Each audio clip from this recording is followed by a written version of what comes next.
On this episode of Budget Project, I install a knockoff GoPro action camera on my helmet that I use for riding.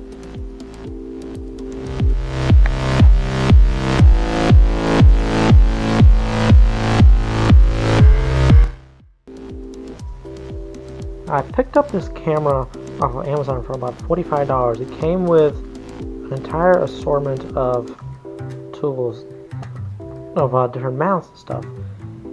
It's not a bad camera. It did not come with an SD card, so I had to buy an SD card. I have an 8 gig in here.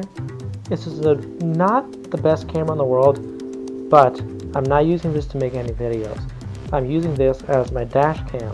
I like to have a camera on my helmet in case someone cuts me off or does a hit and run, because I don't live in the best neighborhood, and just for police/insurance reasons, anything happens, I want to have footage of what's going on. Now this is clearly a knockoff GoPro. This is not the same camera that I'm filming this on. This is a $40 camera.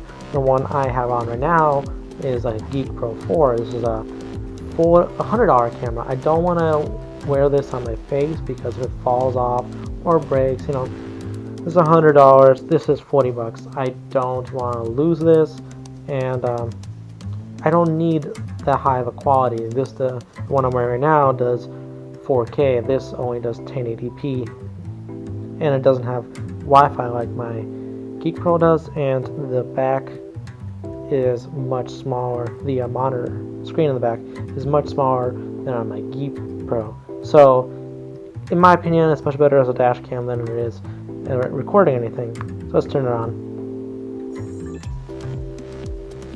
I don't know if you can see, but this is pretty good quality for $40. Now, the first thing I did was I messed around with the settings.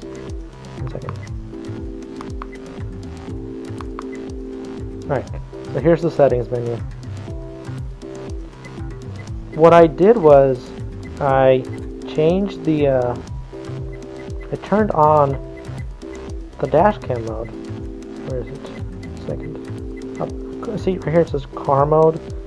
What that does is, instead of just filling up the SD card and that's it, it separates the videos into like these small 5-minute files, and once the SD card fills up, it starts deleting the earlier ones, so you have a continuous loop of footage that won't stop once it fills up, and then you don't even know it's full. You're riding, something happens, footage. This way you'll always have the footage, and that's why I like these kind of cameras. The GoPro doesn't actually have this kind of setting.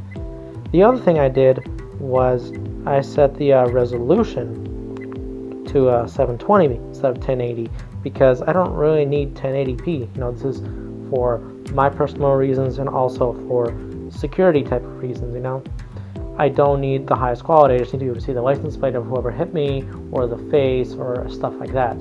But regardless, it's still high quality. This is like YouTube quality, 60 frames per second. It's a pretty good camera. So, mounting it.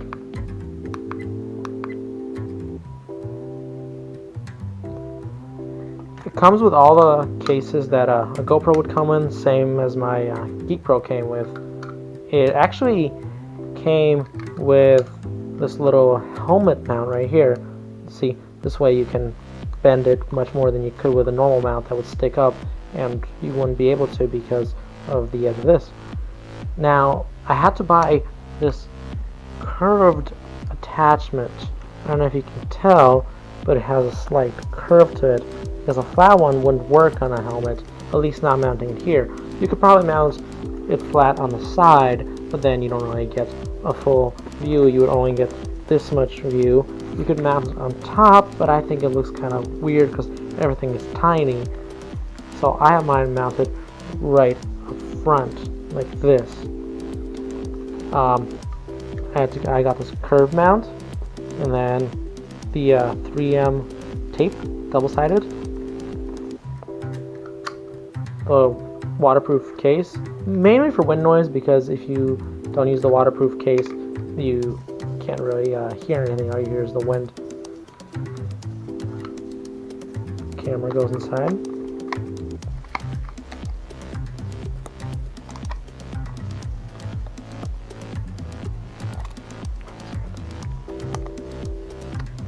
clips in.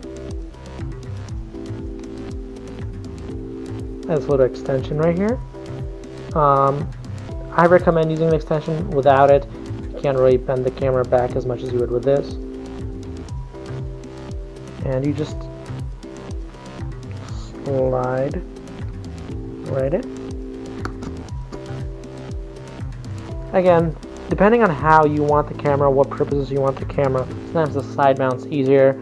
I can't really see this, so it's not distracting, but I can kind of see the top of it from the inside of the helmet, so I know it's there. If you want it on the side, it's probably easier that way. It's less bulky, I guess, and it probably looks a little goofy. One nice thing about having a camera on your helmet is if you're at a red light and people don't really look at you, they see the camera and they get intimidated. And I like to think that it stops people from being douchey to me, you know? They see I'm recording, so they're a little scared.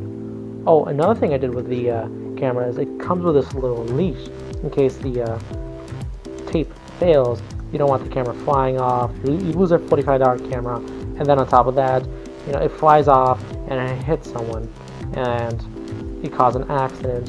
You don't want that. You don't want the responsibility of that. You don't want to live with that. You don't know what will happen. So it comes with a little leash. The way it works is it has the same end on the other side. What I did was I cut a small hole in the inner lining of my helmet, threaded it through, and then through itself. Now I have this little leash, and right through the screw.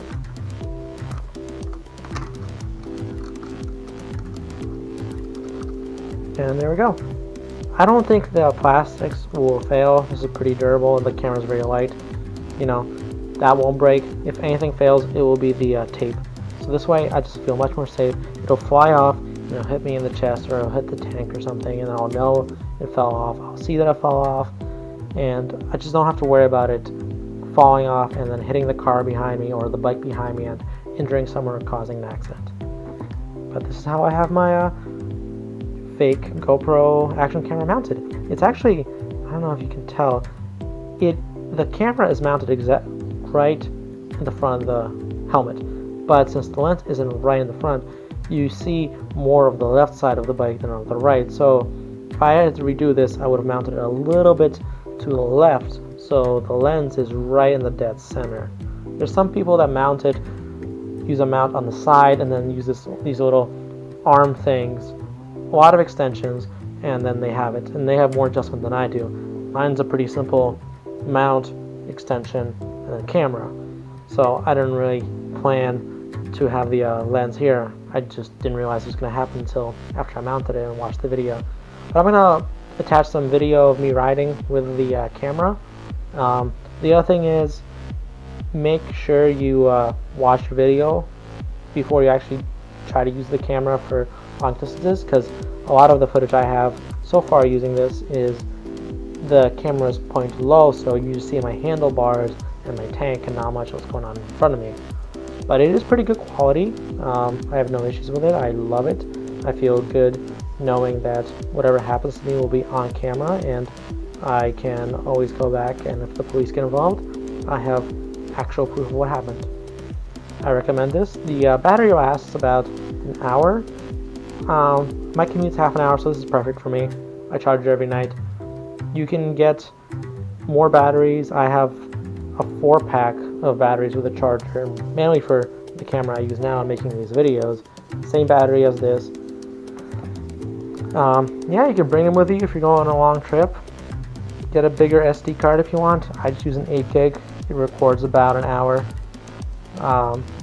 It's a dash cam. It's not meant for YouTube. But yeah, if you guys like this video, I'm gonna have a link to the camera down in the description. Comment on it, like, share this video, subscribe, watch more of my videos, and yeah, this wraps up my series on the riding gear that I wear when I ride.